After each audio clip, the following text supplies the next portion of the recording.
ఆపద వచ్చినప్పుడు దేవుళ్ళ ఆశీర్వాదం ఓదార్పు కోసం ఇక్కడికి వచ్చి దేవుడికి నమస్కరించుకుంటారు.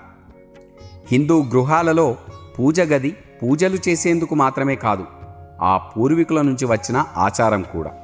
వాస్తు ప్రకారం ఇంట్లో పూజ గది ఏర్పాటు చేసుకోవాలి. ఇంటి ఈశాన్య మూలలో పూజ గది పెట్టుకోవడం ఉత్తమమైనదిగా పరిగణించాలి. ఈశాన్య దిశలో సానుకూల శక్తి ఉంటుంది. ఇది కుటుంబానికి ఆశీర్వాదాలు తీసుకొస్తుంది. స్వచ్ఛమైన ప్రదేశంగా కూడా పరిగణించబడుతుంది. పూజా మందిరాన్ని పడక గది లేదా వంటగదిలో ఎప్పుడూ పెట్టకూడదు. పడక గది విశ్రాంతి, ఏకాంతంగా గడిపే ప్రదేశం. పూజా భక్తికి సరైన వాతావరణాన్ని అందించదు. అలాగే వంటగది అన్ని రకాల ఆహార పదార్థాలు తయారు చేసే ప్రదేశం. వివిధ శక్తులు కలిగి ఉన్న అనేక మంది అతిథులు వస్తారు. అందుకే పూజా మందిరాన్ని అలాంటి ప్రదేశంలో ఉంచకుండా ఉండేందుకు ప్రయత్నించాలి. సరైన స్థానంలో పెట్టాలి. ఆరాధనలో ముఖ్యమైన భాగం విగ్రహాలు. దేవుని చిత్రపటాలు ఉంచే స్థలం. పూజారి చెప్పే దాని ప్రకారమే ఆ దేవతల విగ్రహాలు స్థాపన చేయాలి. సరైన స్థాపన అనేది విగ్రహాలలోకి సానుకూల దైవిక శక్తులను ఆహ్వానించడానికి ఉపయోగపడుతుంది.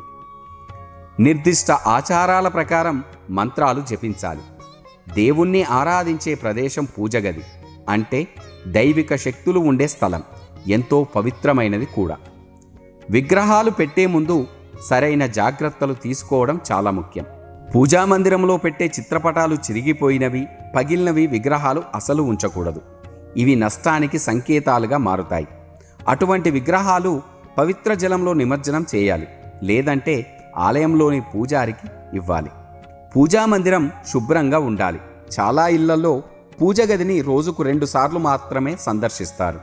తెల్లవారుజామున పూజ చేసే ముందు, సూర్యుడు అస్తమించిన తర్వాత పూజ చేసేందుకు మాత్రమే ఉపయోగిస్తారు. ఈ పూజ గది మిగతా సమయాల్లో మూసివేసి ఉంటుంది. దీనివల్ల దుమ్ము ధూళి పేరుకుపోవడానికి దారితీస్తుంది. పూజ గది శుభ్రంగా ఉంచుకోవాలి. లోపల దుమ్మును ఎప్పటికప్పుడు శుభ్రం చేసుకోవడం చాలా ముఖ్యం. పూజ గదిలో దుమ్ము, ధూళి లేదంటే అవాంఛిత వస్తువులు ఉంటే సానుకూల శక్తి ప్రవాహానికి ఆటంకం కలుగుతుంది. పూజ చేయడం అంటే ఆ దేవుడితో మమేకమయ్యేందుకు ప్రయత్నించడం. ప్రార్థన అనేది విశ్వంలో ఉన్న విభిన్న సానుకూల శక్తుల్ని పిలిచే రూపం. ప్రార్థన ద్వారా మనం దేవుడికి దగ్గరగా ఉంటాం. పరధ్యానం లేకుండా ఏకాగ్రతతో పూజ చేయాలి. చిత్తశుద్ధితో పూజ చేయడం ముఖ్యం. మృదువైన భక్తి గీతాలు వింటూ పూజ చేస్తే ఏకాగ్రత పెరుగుతుంది. పూజ గదిని ఎప్పుడూ కూడా వెలుతురులో ఉంచాలి. ఇలా చేయడం వల్ల మనకు ప్రతిఫలం దక్కుతుంది. సాధారణంగా ప్రతి ఒక్కరూ డబ్బు సంపాదించడం కోసం ఎన్నో అవస్థలు పడుతూ ఉంటారు. ఇలా కష్టపడి పనిచేయడమే కాకుండా ఆ లక్ష్మీదేవి అనుగ్రహం పొందడానికి అనేక పూజలు, పరిహారాలు చేస్తూ ఉంటారు. అయితే వాస్తు ప్రకారం ఇంట్లోనే పూజ గదిలో కొన్ని రకాల వస్తువులు ఉంచడం వల్ల లక్ష్మీదేవి ఇంట్లోకి ప్రవేశిస్తుంది. మన ఇంట్లో సిరి సంపదలు ఉండాలంటే పూజ చేసే సమయంలో పూజ గదిలో తప్పనిసరిగా ఇంట్లో గంట ఉండడం ఎంతో మంచిది.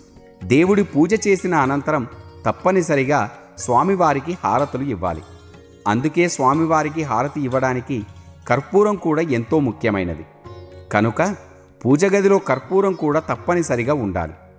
ఇక పూజ అంటే తప్పనిసరిగా పూజకు పుష్పాలు ఉండాలి. ఇలా దేవుడి గదిలో పూజ చేసే సమయంలో పుష్పాలతో స్వామివారిని ప్రసన్నం చేసుకోవాలి. పూజ సమయంలో స్వామికి ఫలం అందించడం ఎంతో ముఖ్యం.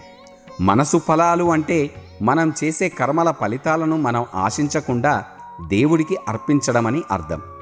హృదయమనే కొబ్బరికాయను కోరికలు అనే పీచుతో కప్పబడి ఉంటుంది. అందువల్ల కోరికలు అనే పీచు నుండి కొబ్బరికాయను వేరు చేసి తీయనైన కొబ్బరిని దేవుడికి సమర్పించాలి. అంటే మనలో ఉన్న కోరికలను వదిలేసి మన హృదయాన్ని భగవంతుడిపై లీనం చేయడం. ఇలా పూజ చేసే సమయంలో ఈ వస్తువులను తప్పనిసరి ఇంట్లో పెట్టుకోవాలి.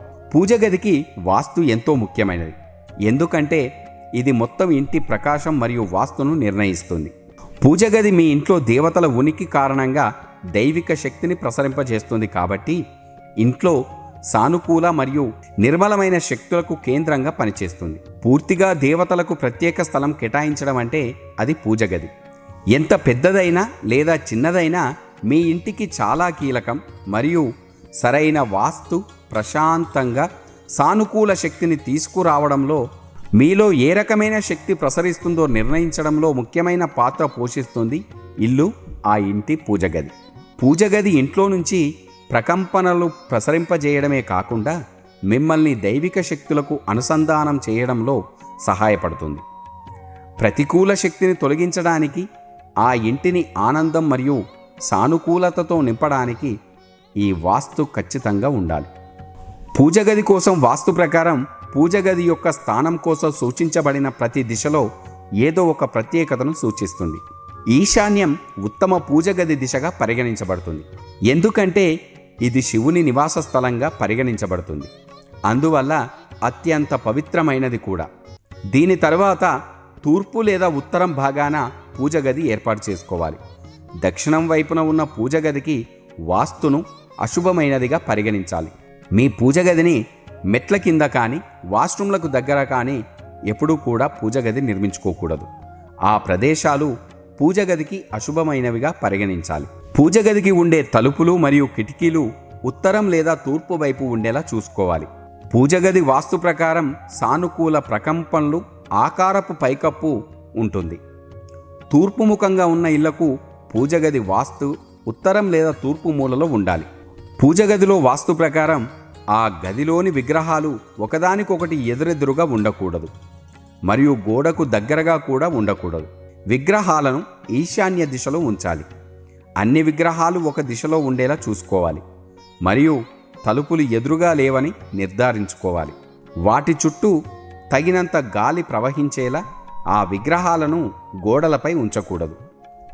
పూజగది కోసం వాస్తు చిట్కాల ప్రకారం విగ్రహాలను భూమి నుండి కనీసం 6 అంగుళాల దూరంలో ఉంచాలి. మరణించిన వారి చిత్రాలను లేదా హింసను వర్ణించే చిత్రాలను ఆ పూజా గదిలో ఉంచడం శ్రేష్టం కాదు. ఇంట్లో దేవుడి పూజ చేసేటప్పుడు పూజ సామాగ్రిపైన ఎక్కువ శ్రద్ధ వహించాలి, ఎందుకంటే పూజా సామాగ్రిలో ఏ ఒక్కటి సరిగా లేకున్నా మీకు అశుభ ఫలితాలు వస్తాయి. ఆర్థిక పరంగా అనేక ఇబ్బందులు తలెత్తుతాయి. అంతేకాదు, మీ ఇంటి సభ్యుల మధ్య గొడవలకు దారితీస్తాయి. మీరు పూజకు ఉపయోగించే వస్తువులతో ఏ ఒక్కటి విరిగినా లేదా పాడైపోయినా వాటిని వెంటనే ఇంట్లో నుంచి పడేయాలి. దీనివల్ల అనేక రకాల పాపాలను అధిగమించవచ్చు. అదేవిధంగా దేవుడి గదిలో శుభ్రమైన పాత్రలను వాడాలి. దీనివల్ల జీవితంలో సానుకూల ఫలితాలను ఇస్తాయి.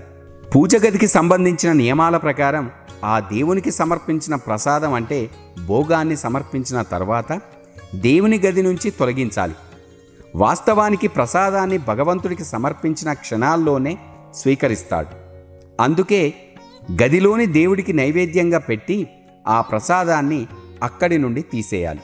ఆ తరువాత నైవేద్యాన్ని అందరికీ పంచాలి. అనంతరం దేవుడి గదిని శుభ్రం చేసుకోవాలి. మానసిక ప్రశాంతత అనేది ఉండదు. మీ ఇంట్లో దేవుళ్ళ పూజకు వాడే వస్త్రాలు చిరిగిపోయినా లేదా దేవుళ్ళ విగ్రహాలకు ఉండే బట్టలు చిరిగిపోయినా వెంటనే వాటిని తొలగించాలి. విరిగిన బియ్యాన్ని అక్షింతలుగా పూజలో వాడకూడదు. అలాగే నూకలను కూడా వాడుకోకూడదు, ఎందుకంటే ఈ పూజలో అలా విరిగిపోయినవి వాడడం అనేది శ్రేష్టం కాదు కాబట్టి. అదేవిధంగా ఒక దేవి లేదా దేవతకు సంబంధించిన ఒకటి కంటే ఎక్కువ విగ్రహాలు ఆ పూజా మందిరంలో ఉండకూడదు.